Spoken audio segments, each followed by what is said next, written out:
Let's continue.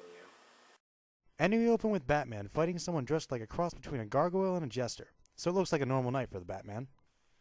Who? Who are you working for? Who is the Black Glove? Damn, why is Batman yelling so much? Are they basing him off of Bale's performance? Well, then Gordon shows up and him and Batman talk for a bit, with Batman asking if he saw anyone like Chuck, like calls the fucking gargoyle here, and Gordon answers no. You seem pretty sure the Black Glove is involved in this, but I checked our database and all that came up was some old movie. You sure there is some other master criminal pulling the strings in all of this? And then Batman answers with his timeless walking against the wind disappearing trick. That done, we move to the Batcave. I noticed one of the Black Case books was missing from the drawer, Alfred.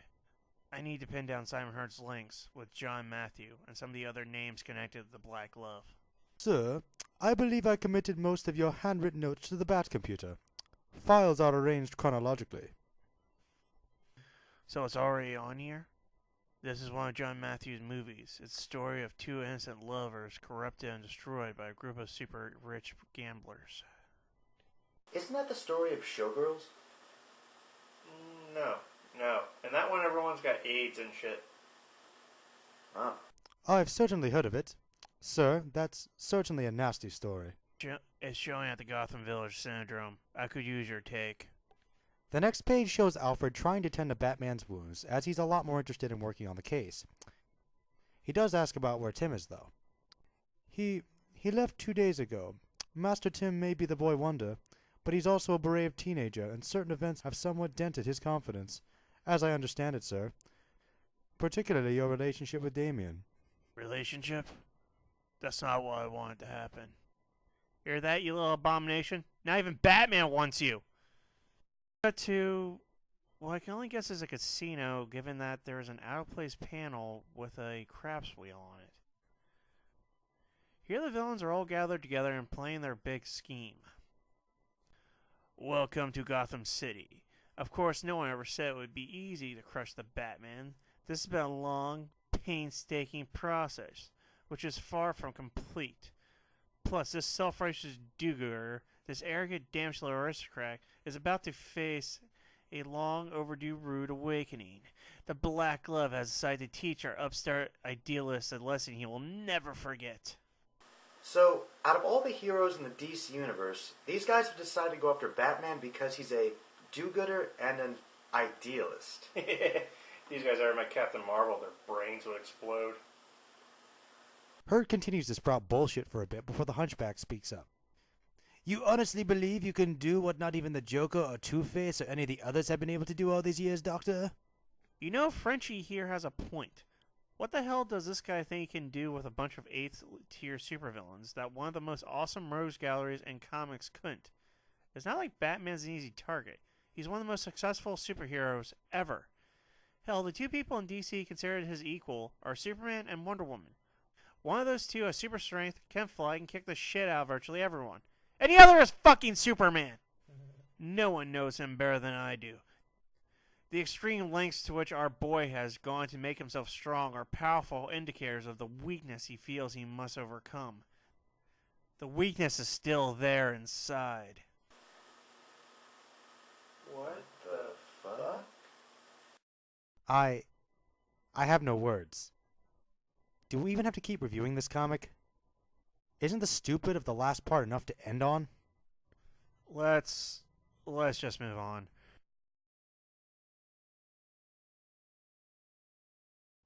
We'll make Batman more susceptible to some sort of trigger phrase. Then the group of jag-offs head off in a couple of cars. Next we see Jet entering the Batcave via speedboat. Oh my god, Bruce. It's spectacular. You know me. I like to make a good first impression. When you said the cave, I had no idea you meant a Carlsbad meets NORAD. Didn't get this way overnight. Alfred and I used a whole of our PC covered in bat droppings. Hey, Batman started with the same setup as us. So I tried to find out more about this Black Glove group, but they're very wealthy and very secretive. I think we'll just have to turn up to their dance macabre and see what it's like ourselves. Jet, It's a trap. It's a trap!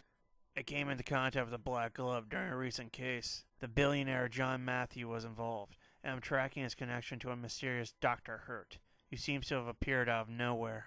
This all seems normal. Then when we get to the bottom panel, Batman seems to have snapped and grabs Jet out of nowhere. Matthew already tried to kill me. The Black Glove tried to kill me. And now they're closing in on us on both sides. Yeah, you might want to take a breather there, man.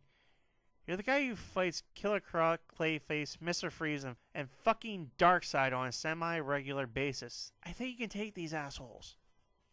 The next page, Batman apologizes for losing his shit for a second. And he tells her that she's the greatest thing that's ever happened to him.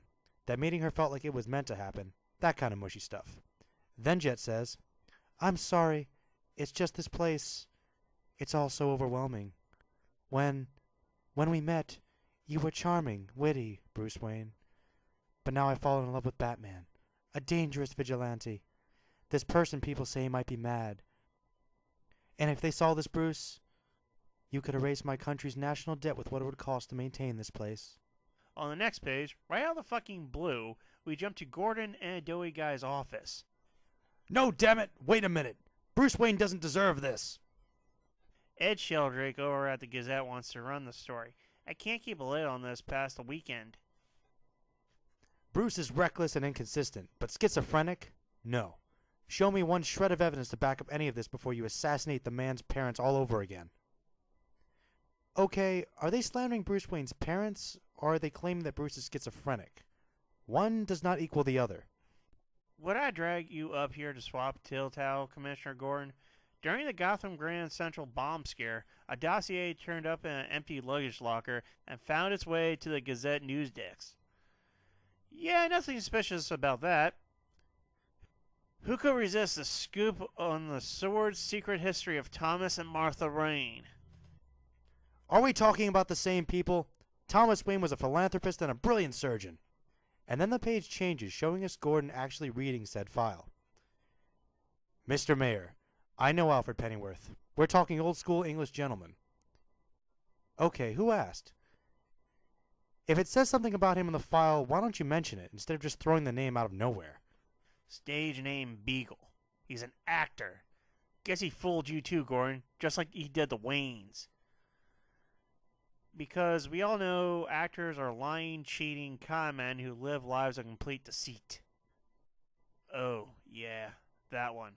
From the left to the right, John Matthew, Mangrove Pierce, Marcia Lamar, Thomas Wayne, and Faithful Alfred.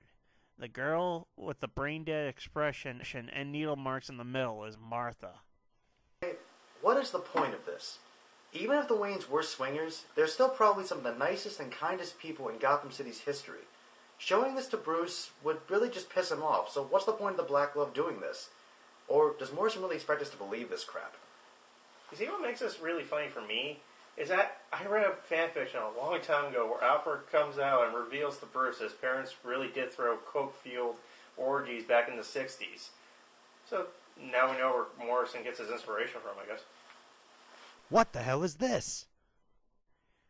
It was compiled by a detective hired by Martha Wayne's family. Turns out the guy is still in the unsolved crimes file since he disappeared mysteriously over 25 years ago. Now you have a sense of what he was going to make public. Do you know that Martha's folks claim Thomas Wayne had their daughter murdered and faked his own death? Thomas Wayne, Commissioner. He might even still be alive now. Well, at least Bruce's grandparents are still alive. I mean, without their love and attention, he might have grown up to be a violent vigilante. Editors, please think before letting writers casually rewrite characters' backstories. Otherwise, it might leave gaping plot holes on every other story ever written about said character. The next page shows us a group of paratroopers dropping all over the manor for some reason. Then we're back to Bruce and Jet in the Batcave. Are you angry with me? You have to listen to me, Bruce. The boys won't tell you. Alfred won't tell you. They're all too scared of you. Oh, come on. That's not true. You're damn right it's not. The last time Alfred Pennyworth was afraid of someone, he beat it to death with his gigantic brat's balls. Of course it is. You spent your whole life and billions of dollars making yourself into a person who scares people. Well, yeah, he's Batman. You wanted them to be frightened, but the price of that fear is truth and intimacy and all the normal things that hold together normal human relationships. They're scared to say it, but I love you, Bruce. I'm not scared of you. I can say what they won't because somebody has to. Hark. I sense stupid approaching. It was so brave of you, Bruce. So ingenious.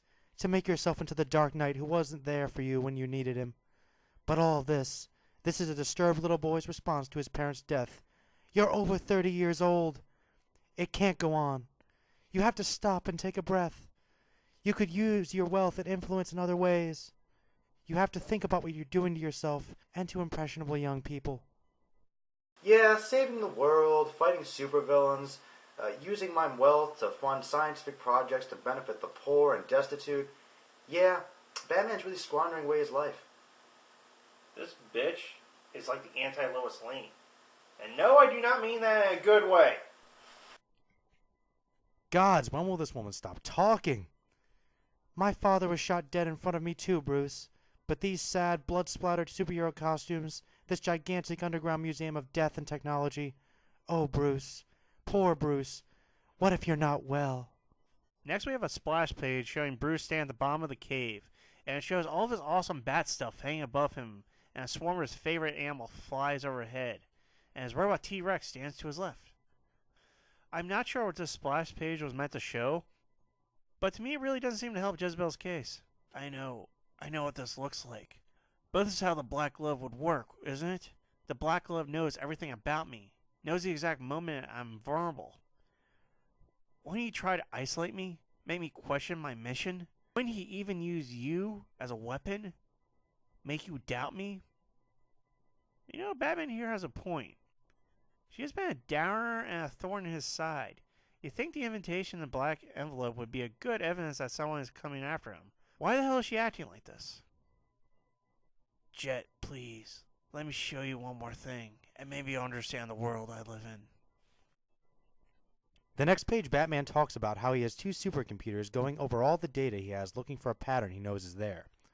He brings up something that must have been mentioned in a prior book, but again, no editor's boxes, about him asking the Joker about the Black Glove and how the clown dealt him a dead man's hand.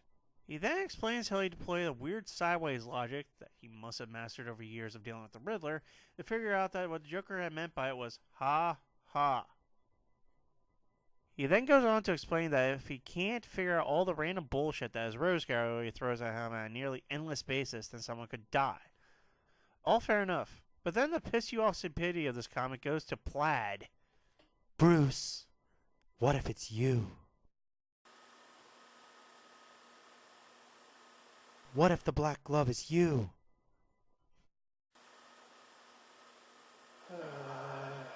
Don't just walk away.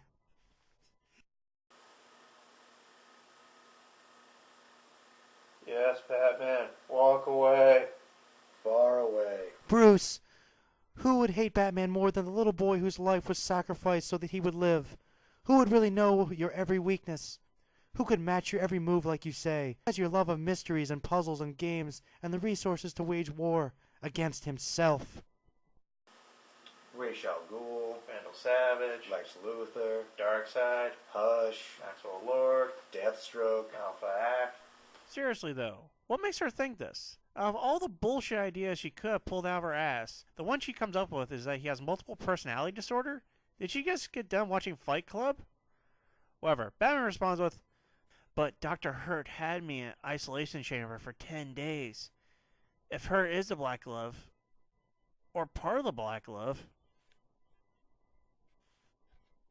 Oh, poor Bruce. This is so terrible. Yeah, your girlfriend thinks you're fucking insane. It couldn't be me, could it? No it couldn't.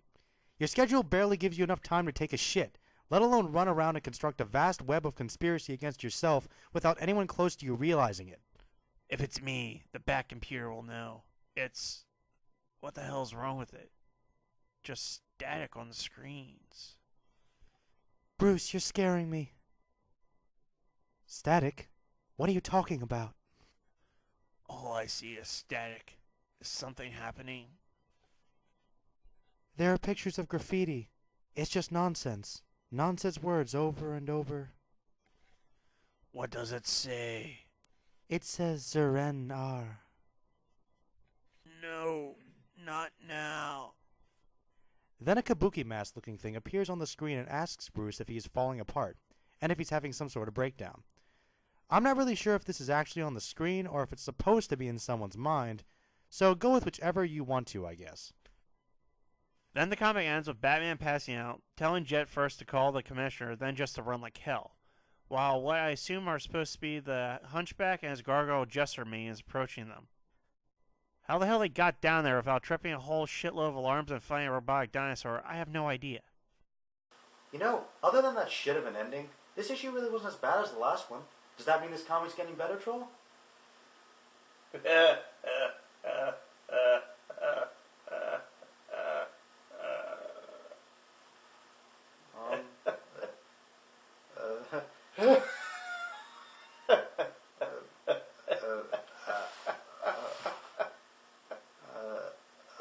Well, until next time, guys.